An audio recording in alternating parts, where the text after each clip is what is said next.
We stand strong, oh so strong. My administration will provide its full support to the great state of Texas and all local authorities investigating this horrible crime. I've spoken just a few minutes ago with Governor Abbott, and we offer our thanks to the first responders, the FBI, all of the many people involved, both federal and otherwise. Ultimately, they stopped the suspect and rendered immediate life-saving aid to certain victims of the shooting. I will continue to follow the developments closely. All of America is praying to God to help the wounded and the families of the victims. We will never, ever leave their side, ever. With that being said, we are here today in Japan with one of our closest and most cherished allies. Through bad times and good times, through rain and through shine. First Lady, which is so true, thank you. And our warmest admiration for this ancient culture. It's an ancient culture, and its customs are ancient, and it's terrific. Over the weekend, Ivanka attended the World Assembly for Women with Prime Minister Abe, who I was with all day yesterday. I applaud the Prime Minister, and he's a terrific person, by the way, for his dedication to advancing women in the workforce. And I share his commitment to empowering women in business and in all professions. This morning, I am pleased to have an opportunity to discuss how we can strengthen and improve the economic ties between the United States and Japan. And I have to say, for the last many decades, Japan has been winning. You do know that. For the actually last 70 years, cooperation between our two countries has helped us to pioneer incredible advances in commerce, in science, medicine, and technology. Our students study together, our scholars exchange ideas, and business leaders like you work together to invest in a better, more prosperous future for both of our nations.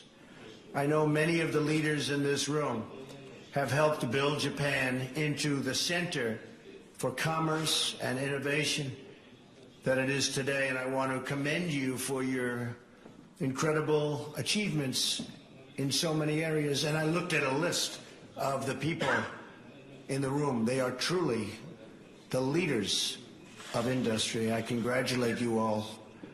Names that in many cases I haven't met, but I know you well from reading about you on the covers of every business magazine and sometimes well beyond the business magazine. So congratulations. Fantastic job you've done in building some of the greatest companies in the world, and it's an honor to be working with you. We want to thank and make the United States, for the people in this room and well beyond this room, the most attractive place for you to hire, invest, and to grow. That's why we are very, very substantially lowering our taxes. The United States is one of the highest tax nations in the world. But it's also a market like no other. It's by far the biggest market in the world. Its numbers are phenomenal over the last, since November 8th, Election Day. Our unemployment is at a 17-year low. We've gotten almost 2 million more people in the workforce in just that short period of time. I've reduced regulations terrifically, frankly, if I do say so myself, but at a level that nobody else has ever done. I've done more in 9 months in terms of the reduction of regulations than any president has done in a full term, and it's not even close. And if it were close, they will let you know about it tomorrow morning, believe me. They will tell you about it, but it's not even close. The stock market reached an all-time high on Friday, and that's the 61st, I believe, something around that number, 61st time that's happened, so we have a lot of happy people in this room because your stocks are right in there. And look at you, you're smiling, very happy. What company? What company? Oh, that's another big one. That's a great company. Are you happy? You happy with the job? Good. Come here, give me your hand. That is some company, too. Congratulations, you've done a great job. But it's reached an all-time high. I believe it's maybe in a neighborhood of 61 times during the course of from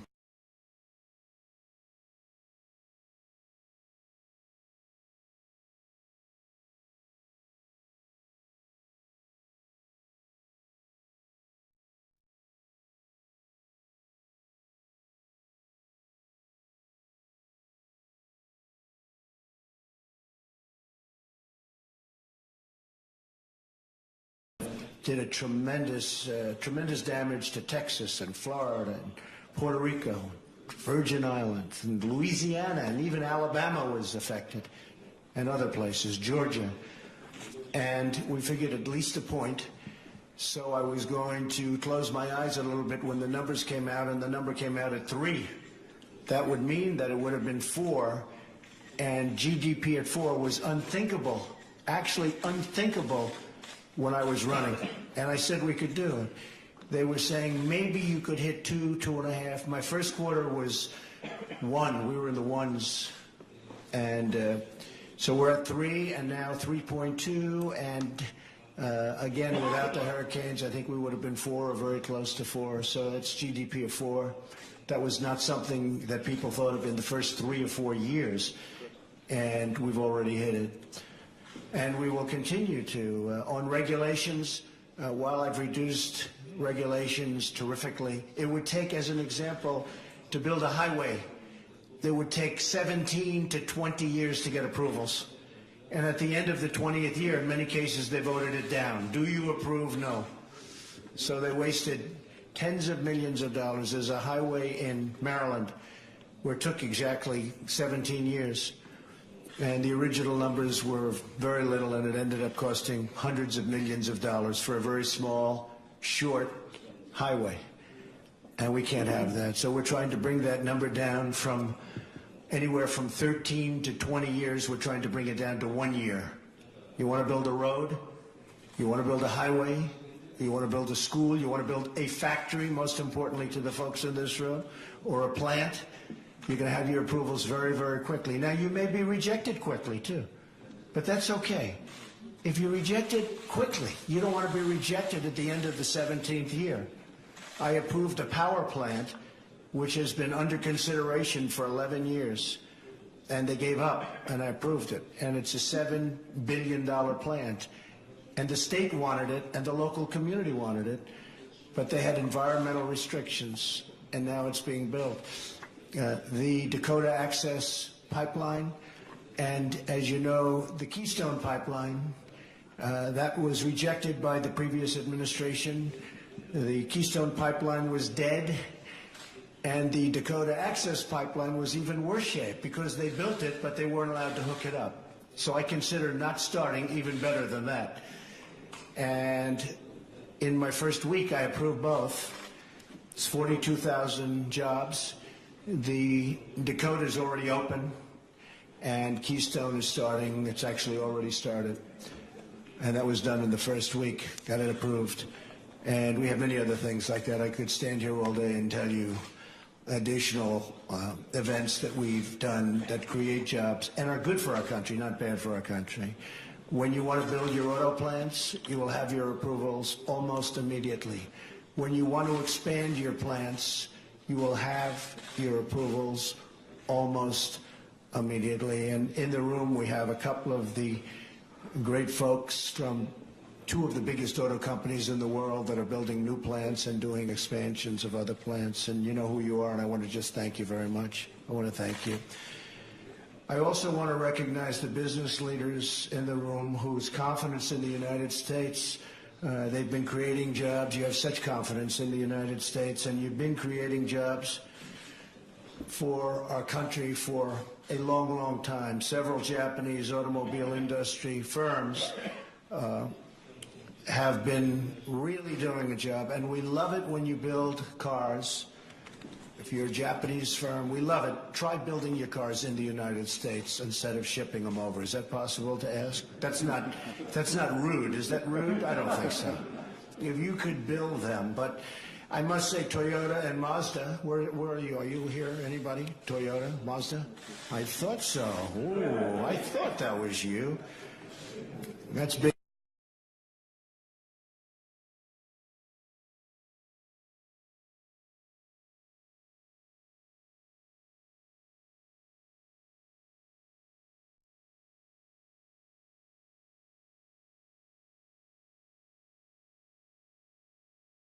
He has 4,000 new jobs in the United States. Thank you very much. Appreciate it.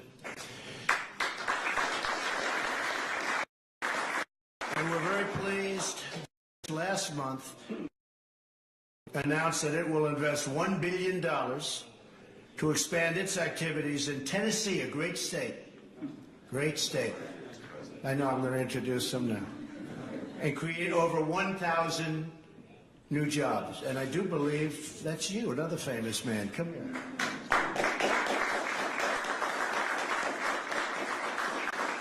Great state. You're going to love being there. And again, it's really terrific. You watch. It's going to go so smoothly. And the process is a much easier process now. So thank you. Thank you both very much. I want to thank these companies, but I want to thank all of the companies that are coming in. Many companies have announced now that they're coming into the United States to do plants, to do factories, to move. You saw Broadcom is coming in, top 100 company. They announced on Thursday from the Oval Office. Anytime you'd like to expand a second MC, I don't have to do that now because you've already announced, so I don't have to bother. But if you do a little more expansion, we'll do it from the Oval Office, you too, all right?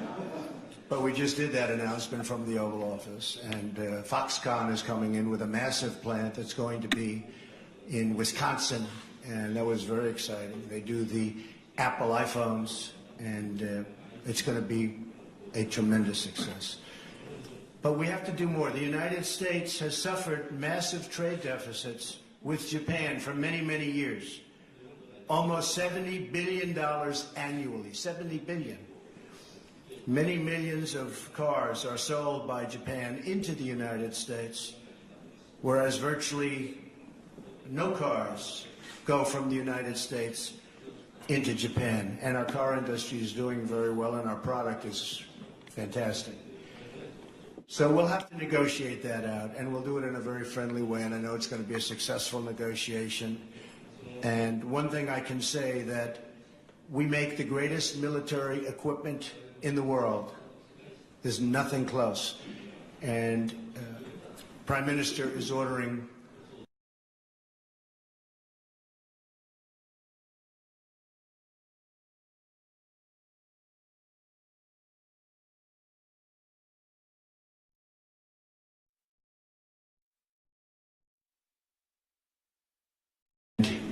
their missile system defense, took the missile right out of the air, blew it up.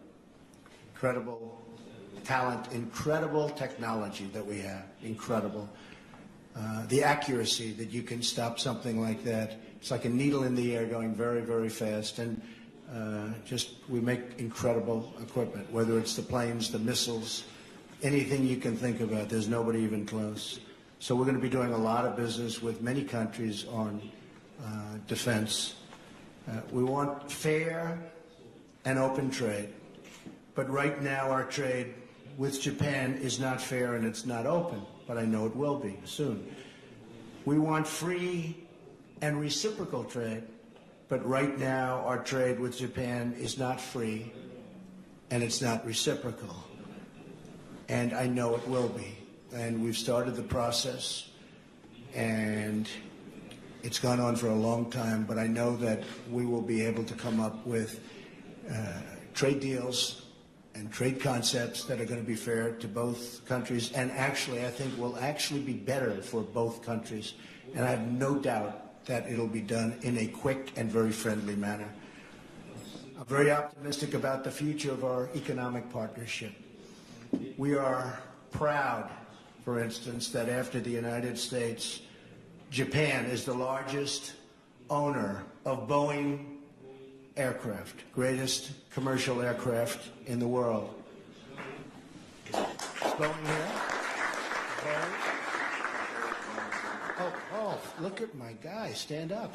Boy, have I made him. Whoa, come.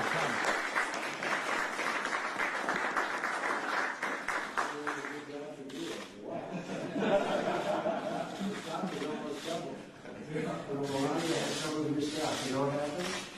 When I won, she was forced to sell.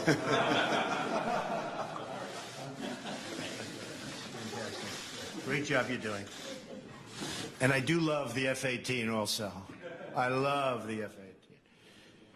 So we're joined this morning also by Ray Washburn. Where's Ray? Ray. Stand up. Well, what are you doing in the back of the room like that? Since when have you become shy?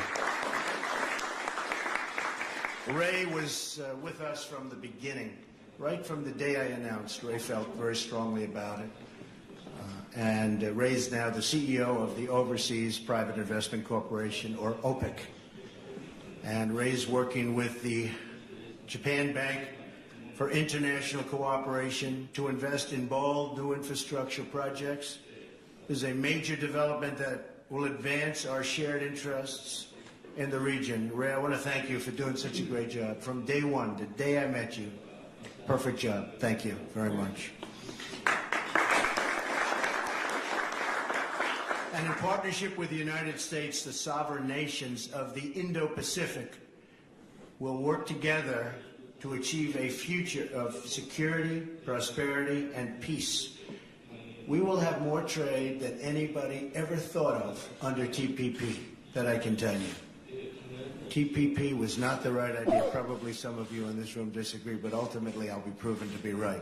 We will have much bigger trade with the way we're doing it right now, and it'll be a much less complex situation. We cherish the friendship between the United States and Japan, and I cherish my friendship with Prime Minister Abe.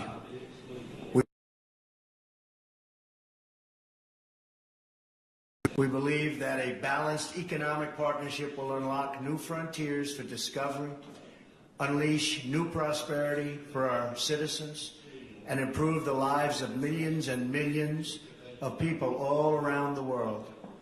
We're grateful for everything you do to promote opportunity in both Japan and the United States. We look forward to many years of cooperation, innovation, collaboration, and unbelievable trade.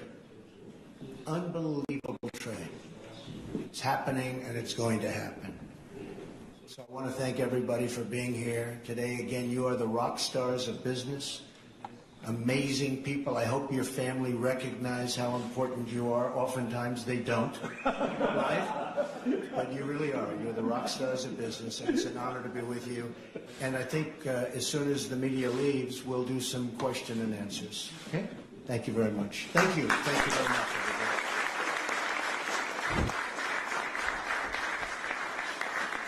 Thank you very much. Thank you. Thank you, press. Let's go. Let's go. Thank you very much. Thank you, everyone. Thank you very much, everybody.